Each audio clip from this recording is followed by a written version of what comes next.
Oh, it's so good to see you from up here. Hello, friends.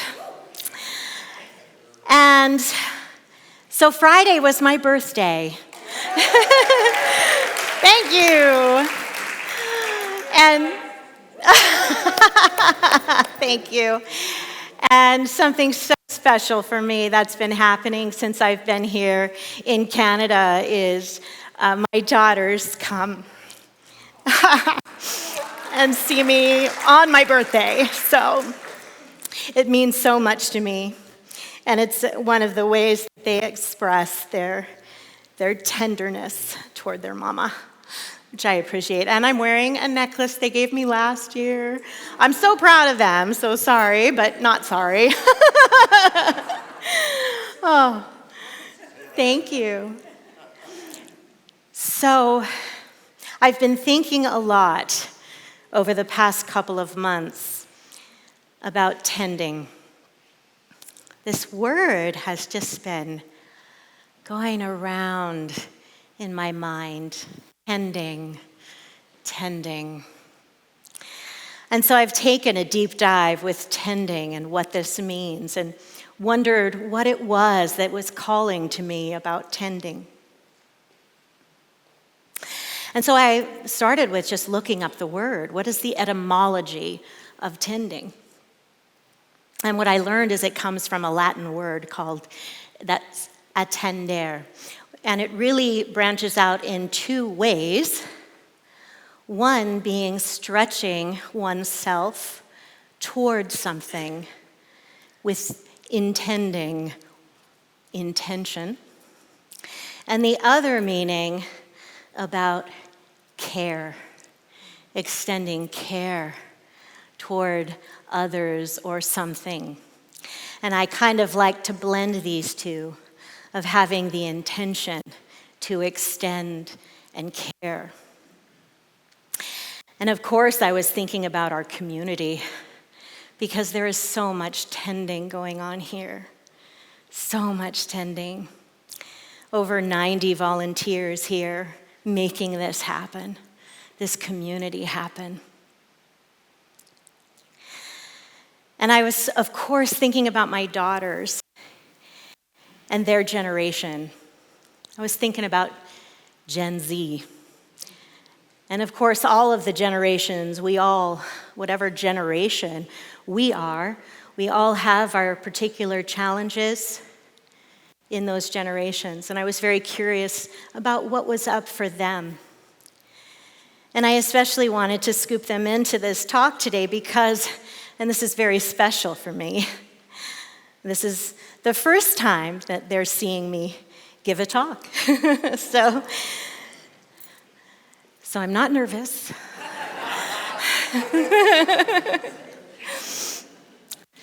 So I was talking to them about what's up for them and what they're thinking about.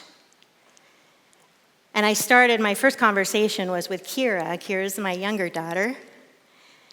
And what was up for her was how she feels when she goes online. And they live in the States. So the context there is an interesting one right now.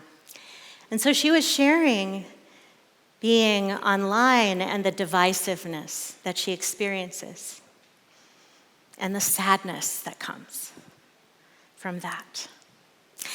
And I'm not surprised because one of Kira's superpowers is her very tender heart. She's very sensitive. And I was thinking about that as I was thinking about this talk on tending.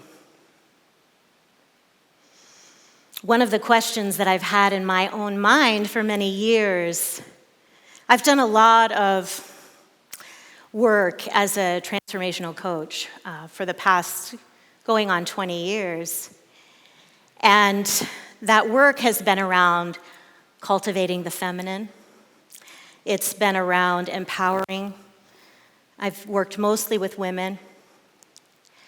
And it's also, I've sort of niched into love and relationships. So this is all kind of coming in to my perspective on tending. And a way that, as I was preparing for this talk, what was dropping in my mind was, maybe you've heard of this, but David Richo. David Richo, if you don't know who that is a psychotherapist, also a Buddhist. He's written about 20 books. And what he does is he bridges Western and Eastern ideas. And he also talks about the importance of weaving both psychology and spirituality together, that we need both. I love that. And he's written about 20 books on this, and one of them, his first one that really went big was How to Be an Adult. That's an important one. And then he wrote How to Be an Adult in Relationships. The 5 keys to mindful loving. And I absolutely love this book. And in it, he talks about the 5 keys that I just mentioned. And that's what I'd like to use as a structure to speak about tending today through the 5 keys of mindful loving. One of the questions that I've been with for several years now is, how do we be in relationship to the world? From a science of mind perspective, holding it in the absolute, knowing the wholeness of the world, knowing the divine perfection, that all is unfolding beautifully, perfectly, in a divine order. How do I hold it from that perspective and not retreat from life when I see the pain or the suffering? And how do I hold it without numbing out? How do I hold it without, what I really used to do a lot, collapsing into despair? How do I hold it and continue to see all of the beauty and the love and tend? Healthy tending, doing my part, what is mine to do, to tend in the world. Now, these 5 keys, which I promise I'm going to tell you what they are,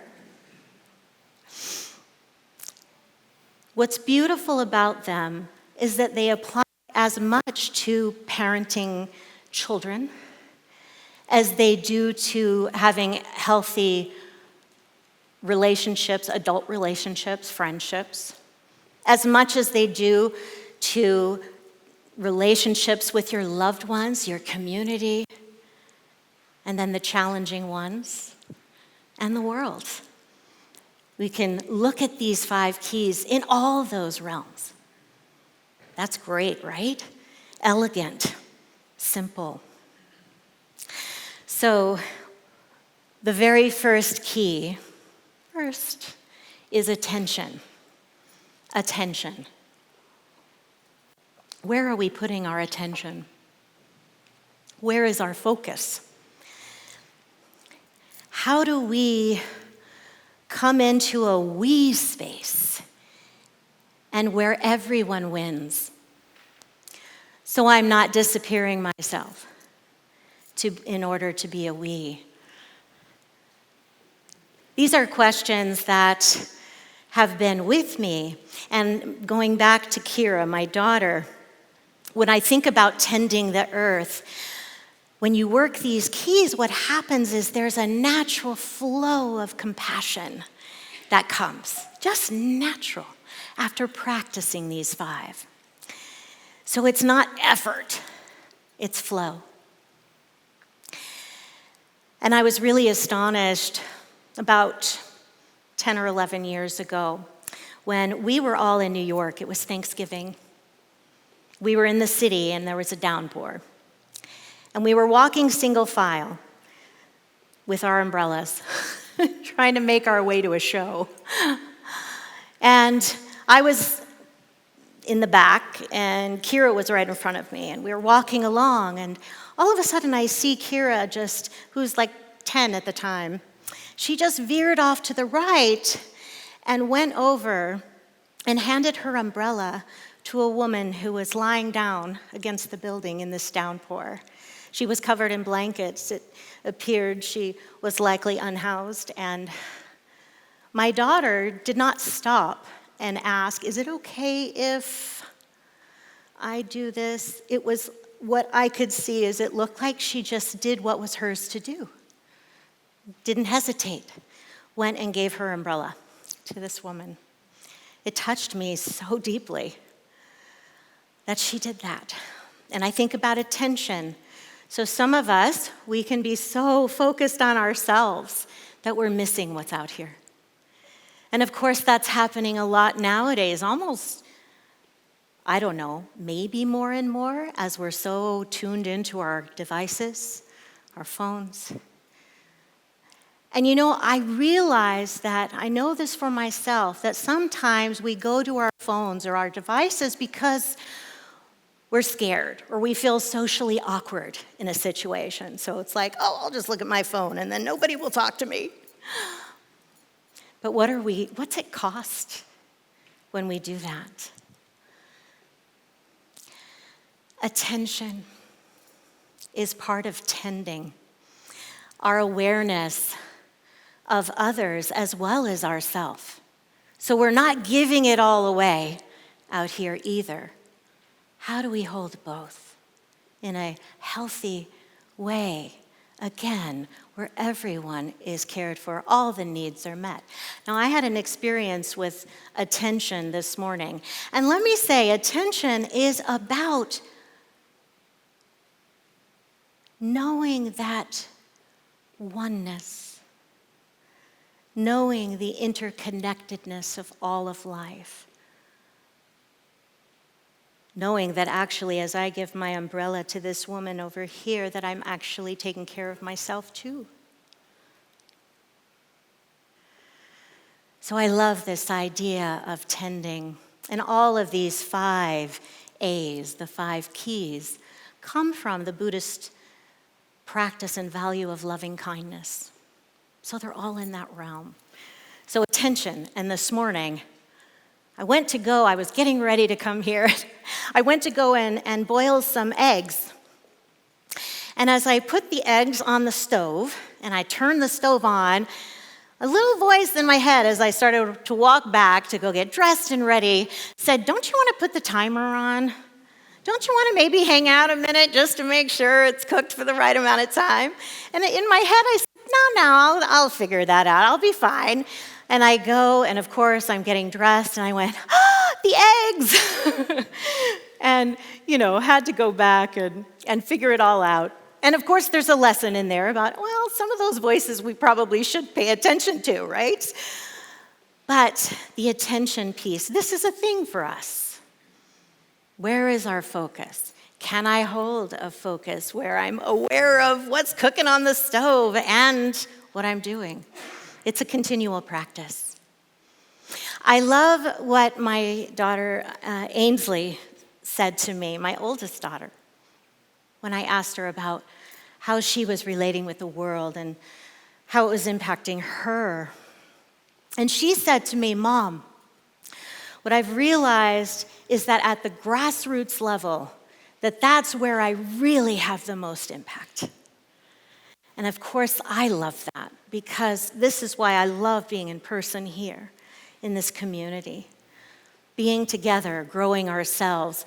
Community, one of my mentors said, this is us, we're all growing up all over each other. I kind of like that. And this is grassroots, right? This is us being together in person, impacting our community. And we impact each other, all of us. We impact each other. So Ainsley said, she shared with me one of the things that she has done in her community. She loves to cook, and she loves to cook pasta. So she created something called Pasta Night. And so she brings together people in her community. And she's done this about 4 or 5 times now. She has a big backyard, big long tables, and she sets it up for each person to come. And she teaches them, while they're sitting there and they have ingredients, she teaches them how to make a particular dish. And what she's noticed is that people's phones are down. They're not looking at them. And because they're doing something, they're engaged, they're talking to each other. What a beautiful way to bring people together in a fun way and create what she told me is connection and belonging. And I feel that's what's happening here too, how we are with each other. Tending. This is seeing a need and tending. The second key is acceptance. So we have attention and we have acceptance. Acceptance is being non-judgmental. That's the practice. Not judging. Moving into acceptance. And so what acceptance does for us is it says you are an inherently good person. Do you ever have a hard time finding that place of acceptance with the world? It's important. Consciousness, our consciousness, and how we see, how we're seeing the world. It doesn't mean that you're saying everything is okay and that you're going to go 10, that you're not going to go 10. But it says there is beauty in this world. There is love in this world. There is divine order. These laws are unfolding. They're happening. Gravity is here. It's not like one day we don't have gravity. We don't have to live in that kind of uncertainty. The laws are at work. Acceptance. That's not an easy practice. Sounds easy, I think, but it's not. How is acceptance showing up for you in your life? How is attention showing up for you? And I mean this both for yourself, for others, for our community, our world. Third key is appreciation. And appreciation, I love appreciation. It's my greatest love language is words of affirmation. Thank you, Michael. Yay, I have a fan. Words of affirmation, expressing appreciation is profoundly important.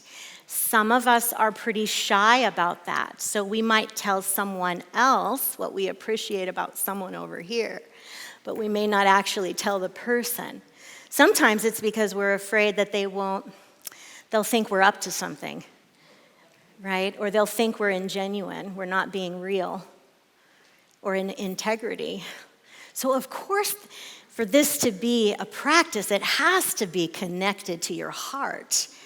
And it has to be real for it to land, for it to support you and the other person.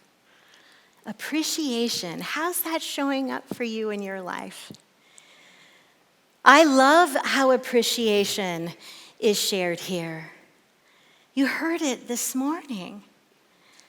Elizabeth's announcements, in Trish's prayers, this appreciation for the community, for the music, for the volunteers. That appreciation goes a long way. And what appreciation does for us when we receive it, are you receiving it too? Because that's a whole other thing, isn't it? Or do you deflect? Because appreciation says, I'm worthy. I'm worthy. Attention says, I matter when we give attention. So appreciation as a practice is another way of tending. I know that one personally because I know when I was struggling with really painful depression, that a kind word meant everything. Sometimes it was my tie to life. You just never know what someone's going through. And by you sharing your appreciation for them, think about this for a second. For those who you're in relationship with or you're working with perhaps, the people in your life, what is missing when they're not there? That can get you to what you appreciate. What is missing when they aren't there? Because everyone is bringing something, their beautiful self, presence. The fourth key is affection. This is the expression of our love, whether it's through hugs. Gosh, we do that well here. Don't we? Yeah, we do that so well. Those hugs say you're lovable. That's what we take in when we express physical affection. And I know that some of us aren't comfortable with it, and that's okay too. Kind words also are a form of affection. When you say, "Oh man, I've really missed you," that is affection. Yeah, we do that well. Like, where's our greeters? Where's our ambassadors? Like, that greet every day at the door. Can we just they do, that job is important. I love that. Such tending happening here. Such tending. All of us are in it.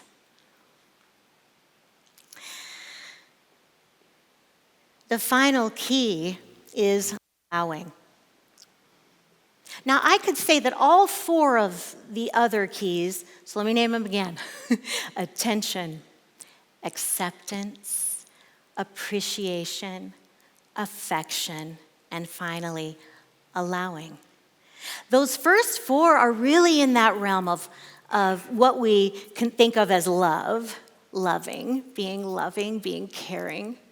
Allowing is hugely important as well.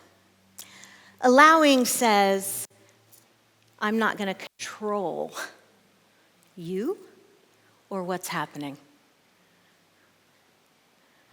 How are you doing with that one?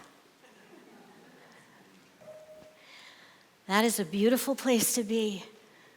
Because in our teaching, this is like the soul's intention, right? Every one of us has a different one. Every one of us is on a unique journey. And we love that about each other, right? We know that here. This is where sovereignty is. This is where we say, I cherish mine and others' deepest needs and values and dreams. I honor it. I celebrate it. I'm not going to get in the way. You can maybe see how this comes into play with parenting, right? Sometimes we have a hard time as parents allowing because we're in fear, right? So we want to control. Oh, but if you do that, then this might happen, and oh my gosh, I need to say something. No, you don't. You actually don't. If you are appreciating, showing affection, giving your attention, all of those things, then the allowing is kind of a natural thing that will happen, and it'll be spectacular, just like what's happening in this community. I see it in the students that I'm working with, taking class, transforming before my eyes. It's one of the most beautiful things to witness. As a parent, witnessing my daughters blooming. I've witnessed this guy over the past few years, transforming. So these are the 5 keys of mindful loving. We're bringing in mindfulness. It's a very helpful way to support us in our tending, in our loving ourselves, tending to ourselves, tending to our loved ones, tending to our communities, tending to the world. Because if we're coming to the world from a perspective of, oh my God, all the victims, I'm going to go save the world, we are perpetuating the problems. We're actually inside, as Cliff mentioned 2 talks ago, that drama triangle, which creates divisiveness, more divisiveness. If we're in retribution, where's that going to take us? So I invite you to step into these healthy ways of tending, of caring, of being vulnerable, of being assertive. We're not talking about being passive either, but not being aggressive. Assertive. When is it yours to do to speak on behalf of the world, of life, of loved ones, of the vulnerable? When is it yours to do? These 5 keys are a wonderful way to be tending, tending, tending, tending to the garden of your life, of your relationships, tending the world. And I really want to invite you into that. And I want you to know, we had a gorgeous meeting last week with many team leaders here, where we sat and held space for each other to express what was on our minds, leaning in even when it was uncomfortable. And that meeting ended with such expressions of love, tears, expressions of, wow, I want to take more caring into my life. How can I be even more caring in what I'm doing? It was gorgeous. I tell you that because I want you to know what's happening behind the scenes that you don't always know about. This is important, and I'll tell you why. Relationships are the thing that all the science is showing. They are the thing that is the key to longevity, to health, healthy relationships, caring, tending. Stepping out of our fear to open our hearts. Let your heart break open and be in the world from this place, letting the love and the compassion pour forth. So that's my invitation. I'm a work in progress. I'm not perfect at this at all. Look what happened with my eggs this morning. But that's my invitation. And I want to close with 2 incredible beings who graced our planet, who made their transitions just in the last few weeks, because they were leaders speaking to this very thing. And the first I want to just uplift is Joanna Macy. Yeah. Yes. Joanna Macy was an ecologist, she was an activist, and one of the things that I take from her and her life, she made her transition on the 19th of this month. I believe she was 96. And one of the things that she, in her work, was teaching us was how to not numb ourselves to what's happening in the world, how to stay open-hearted, letting ourselves, how to grieve it, and still stay present, tending. Such an important message. She said, "The heart that breaks open can contain the whole universe." Yeah. And we also, Andrea Gibson.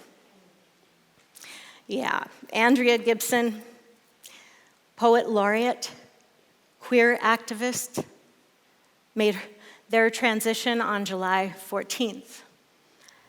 And they were only 49. It was cancer. And as Andrea was approaching end of life, and in that end of life period, was writing a lot. A lot of poetry came forth. A lot of beautiful poetry. And I just happened it just popped up in my feed yesterday. Andrea was speaking. They were a spoken word artist, speaking out one of their poems. And I couldn't believe it. I had my headphones on, and I was like, crying. My daughter was coming up. She went right in my face. Mom, come back. But I want to end this talk today with Andrea Gibson's words. Boy, if I could speak it this way. Their words just, anyway, here it is.